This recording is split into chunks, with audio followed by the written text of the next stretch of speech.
C'est maintenant officiel. Les brasseurs du Québec pourront dorénavant utiliser la technique de la fermentation spontanée datant de 10 000 ans grâce aux démarches du propriétaire de la microbrasserie Pit Caribou. La différence avec la technique utilisée en ce moment, c'est que les producteurs n'ont pas à ajouter eux-mêmes de levure à la bière. À la fin de la journée, au lieu qu'on la mette dans le fermenteur puis qu'elle se fait ensemencer, bien, on la met dans le gros bac que vous avez vu tantôt.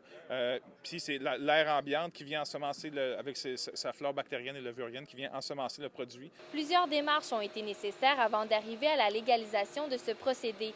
Francis Jonca croit que ce type de fermentation permettra de diversifier l'offre brassicole. C'est des excellentes bières pour l'exportation parce que c'est des bières qui contiennent des bactéries lactiques.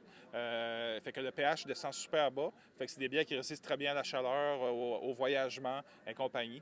Le Centre de recherche sur les biotechnologies marines à Rimouski a également été un gros joueur dans la légalisation. Je me sentais un peu dépassé par les événements, là.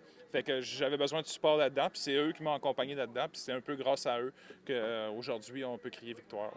Dès cet automne, le propriétaire de Pit Caribou compte utiliser cette technique et mettre sur le marché des produits de fermentation spontanée le plus rapidement possible. C'est pas une compétition, mais j'espère sortir la première bière légalement spontanée du Québec. Afin d'informer et d'encadrer les microbrasseries du Québec sur la fermentation spontanée, Francis Jonca travaille avec une équipe à élaborer un cahier de protocole. Stéphanie Collin, à Lens à Beaufils.